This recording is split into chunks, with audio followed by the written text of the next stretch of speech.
The old way.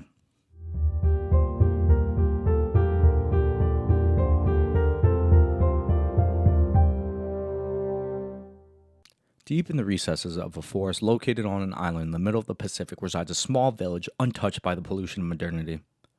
They act on instinct alone and rarely follow any form of structure. When there is a squabble over resources, the confrontation is settled violently and maliciously.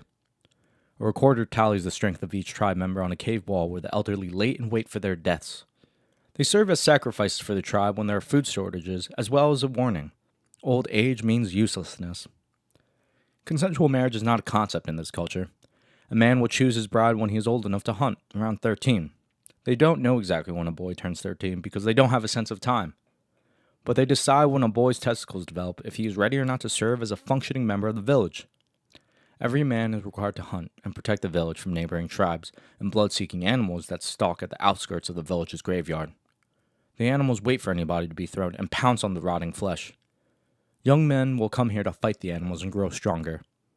When the women aren't gathering fruit and vegetables, they watch on in admiration at the feats of strength while whispering amongst themselves which man they hope chooses them. During the hottest time of the day, the men lounge beneath the palm trees abutting the shoreline. One of the men stands up and sees a raft in the distance. He calls to the other men and they gather their spears. The strongest of them runs out first, afraid of nothing. Fearing humiliation in front of the tribe, the others sprint after the strongest, hoping to outrun him. The raft washes ashore onto the white sand.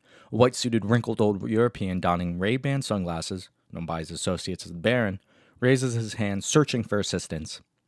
The Baron's yacht sank 100 miles from the nearest modern civilization. His wife and only son were on the yacht with him. The Baron's wife could never bear him any children, but after devoting his life to the success of his career, he finally could afford an in vitro birth.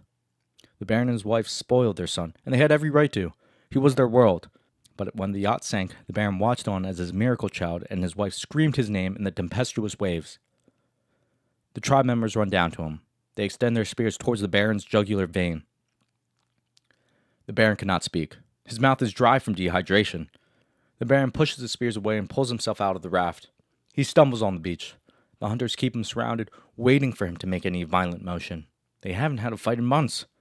They eagerly await to kill the Baron. The Baron falls onto his face, into the sand. He turns onto his back and looks up at the faces of the tribe. The hunters whisper and hiss at one another, debating who should have the honor of killing the Baron. A father pushes all the hunters aside and displays his firstborn son. The boy has a dubious step. He hasn't fully grown into his body. He can be clumsy, but he keeps up with the rest of the hunters. The strongest among them approves, and everyone follows suit. They surround the Baron and the young boy. A spear is thrown at the Baron's feet. He waveringly picks up the spear and stands. The boy grips his own spear tightly. He has no qualms against the Baron. He never thought his first fight would be with a foreigner. He was hoping he could have at least killed a jaguar or even a lemur first, but not a man. The boy circles around the Baron. He thrusts his spear to test the distance. The Baron trips over the sand and tumbles onto the ground. This is the boy's chance. His father screams at him, but the boy cannot do it. He throws his spear down and runs to the aid of the Baron. As he runs towards the Baron picks up the spear and throws it into the boy's stomach. The boy falls to his knees, spurting up blood onto the white sand. He stains the earth. The father spits on his son and helps the Baron to his feet.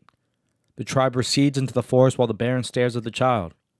He slowly backs away from the dead child to distance himself from the memory of who the Baron once was in order to accept the man who he will be.